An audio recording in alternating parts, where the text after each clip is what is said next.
क्या होगा जब मैं आपको कहूं कि एक आदमी को समुद्र के बीचों बीच एक बड़े से जहाज पर पूरे 4 सालों के लिए अकेला छोड़ दिया गया। जरा सोचकर देखिए, उसके पास ना ही खाना हो, ना ही पीने के लिए पानी हो और ना ही किसी से बात करने के लिए कोई इंसान हो और यहाँ तक कि ना ही बिजली हो, तो क्या होगा। और इससे भी दुख भरी बात ये सोचकर देखिए कि अगर वो इंसान तट से सिर्फ 200 मीटर दूर हो लेकिन तट पर ना जा सके तो हालात क्या बनेंगे। जी हाँ, आज मैं आपको कहानी बताने वाला हूँ मोहम्मद आयशा नाम के इस सीरियन सेलर की, जिसने सन 2017 में एमवी अमान नाम के इस जहाज के क्रू को ज्वाइन किया। ये जहाज टाइलो शिपिंग कंपनी द्वारा लॉन्च किया गया था। आयशा पहले भी कई कार्गो जहाजों पर काम कर चुके थे, इसलिए उन्हें इस जहाज पर फर्स्ट मेट की नौकरी पर रखा गया। और फिर समय आया जुलाई 2017 का, जब एमवी अमान इजिप्ट के अदाबिया बंदरगाह पर पहुंचा। आमतौर पर इस बंदरगाह से जहाज सिर्फ अपना टैक्स और फीस देकर निकल जाया करते थे, लेकिन उस दिन वहां के अधिकारियों ने इस जहाज को एक रूटीन चेकिंग के लिए रोक लिया। वो अधिकारी इस जहाज पर चढ़े और चेकिंग के दौरान ये पाया गया कि इस जहाज के अंदर बहुत सारे सुरक्षा यंत्र एक्सपायर हो चुके थे।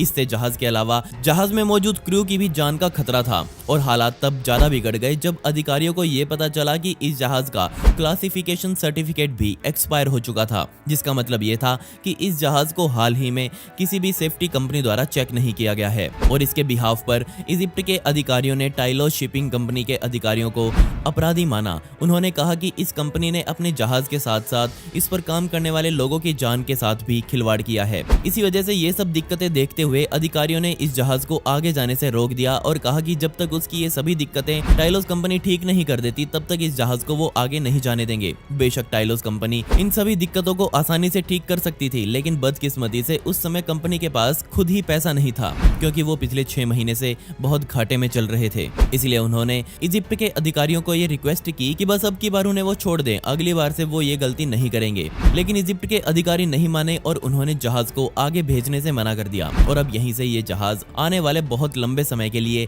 लावारिस होने वाला था। इजिप्ट के अधिकारी एक बार फिर से इस जहाज पर चढ़े और अब की बार उनके पास कानूनी कागजात भी मौजूद थे और इन पेपर्स पर उनको जहाज के कैप्टन के साइन करवाने थे। लेकिन जहाज का कैप्टन पहले ही अपनी बीमारी का हवाला देकर ये जहाज छोड़कर जा चुका था, जिसके बाद फर्स्ट मेट का ये काम बनता था कि वो इस जहाज को संभाले।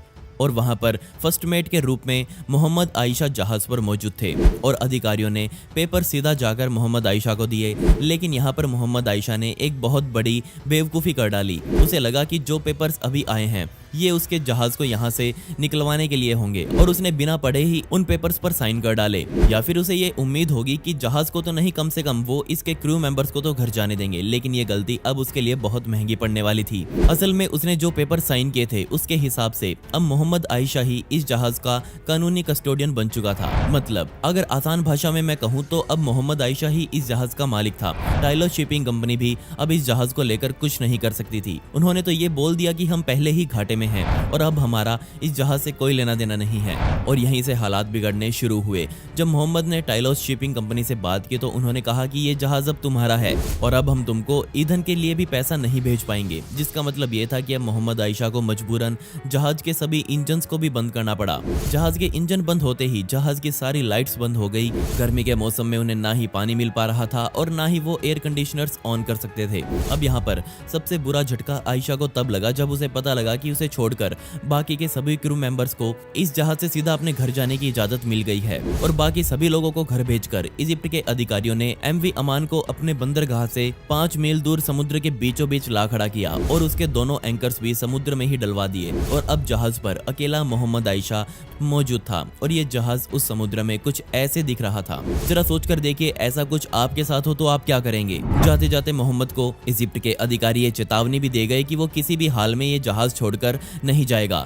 एक फुटबॉल के मैदान से भी बड़ा ये जहाज अपने ऊपर सिर्फ एक इंसान और बहुत सारे कार्गो को लादे हुए समुद्र में लावारिस खड़ा था, जिसमें ना ही बिजली थी, ना ही पीने का पानी और ना ही सही से खाना। अब मोहम्मद को भी ये नहीं पता था कि उसे ऐसे कितने और दिनों तक इसी हाल में जहाज पर रुकना पड़ेगा। उसके पास धीरे धीरे खाना खत्म होता जा रहा था। अब मोहम्मद पूरी तरह से बाहरी दुनिया पर निर्भर हो रहा था। इजिप्ट में ही मौजूद कुछ लोगों को उसकी ऐसी स्थिति के बारे में पता चल गया, इसलिए उन्होंने संस्था के तौर पर मोहम्मद को खाना और पानी पहुंचाना शुरू किया। अच्छी बात यह थी कि कभी कभी ये लोग उसका फोन भी चार्ज करके उसे दे जाते थे, जिससे वो अपने घर वालों से भी बात कर सकता था। इससे भी ज्यादा अच्छी बात यह थी कि उसका सगा भाई भी ऐसे ही एक जहाज पर काम करता था और वो भी बार बार इजिप्ट के उसी रास्ते से गुजरता था, तो वहां रुककर वो दूर से ही मोहम्मद से भी मिल जाता था। अब मोहम्मद को इस जहाज पर रुके पूरे 1 साल का समय बीत चुका था और बदकिस्मती से सन 2018 में उसे फोन पर ही ये सूचना मिली कि उसकी माता का निधन हो गया है। उसने अपनी ये बात इजिप्ट के अधिकारियों को भी बताई और कहा कि कम से कम अब तो मुझे जाने दो, लेकिन इजिप्ट के अधिकारियों ने उसे साफ मना कर दिया। मोहम्मद अपनी माता के अंतिम संस्कार में भी नहीं जा पाया। उसके मुताबिक ये पल उसकी जिंदगी का सबसे दुख भरा समय था, लेकिन अभी भी उसे ये नहीं पता था कि उसे 3 साल और इसी जहाज पर रुकना है। कभी कभी उससे मिलने के लिए इजिप्ट के ही कोस्ट गार्ड वहां आ जाते थे और वो ही थोड़ी बहुत देर उसके पास बैठकर उसका टाइम पास कर दिया करते थे। बदकिस्मती से चूहों ने भी अब उसके इस लावारिस जहाज को अपना घर बना लिया और जगह जगह से मोहम्मद का ये जहाज अब जंग पकड़ने लगा था। इसके अलावा गर्मियों के मौसम में मच्छर मोहम्मद के सबसे बड़े दुश्मन बने। इनकी वजह से वो कई बार बीमार भी पड़ा, लेकिन वो अपने आप ही ठीक भी हो गया। और जब भी वो इजिप्ट के अधिकारियों से यहाँ से जाने की बात करता तो हमेशा इजिप्ट के अधिकारियों से यही कहते कि अपना जहाज ठीक करो, उसके सिक्योरिटी चेक्स पूरे करवाओ और यहाँ से चले जाओ। लेकिन बेचारा मोहम्मद ये सब कैसे करवाए, वो तो खुद ही जहाज पर नौकरी करता था।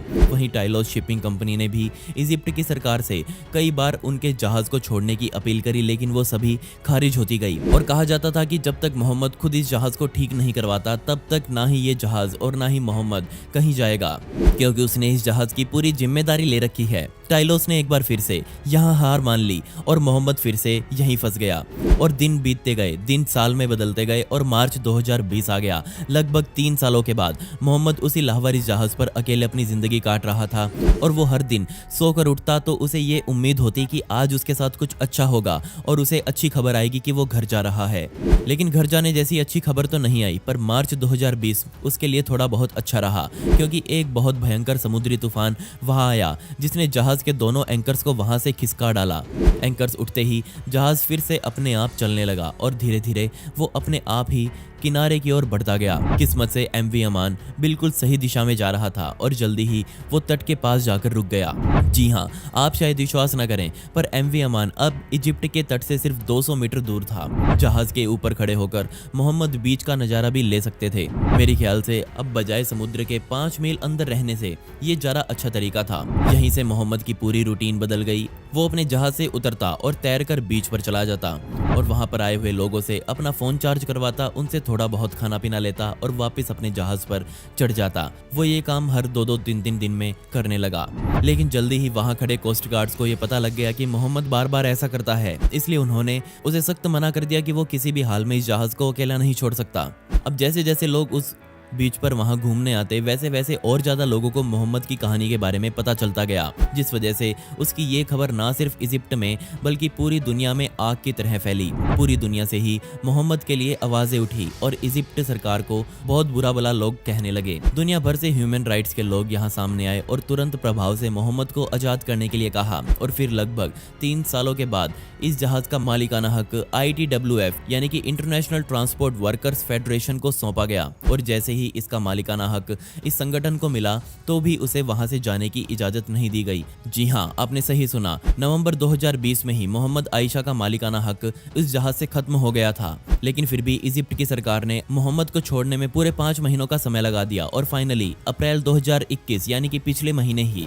मोहम्मद आयशा उस जहाज से उतरकर पूरे 4 सालों बाद वापिस अपने घर गए। उसके बाद एमवी अमान के साथ क्या होगा ये मुझे भी नहीं पता, लेकिन बदकिस्मती से मोहम्मद जैसे केसेस इस दुनिया में बहुत बढ़ते जा रहे हैं। जब अलग अलग देशों की सरकारें जहाजों पर काम करने वाले लोगों को ही उनका मालिक बना देती हैं, लेकिन वो जल्दी ही छोड़ भी दे जाते हैं।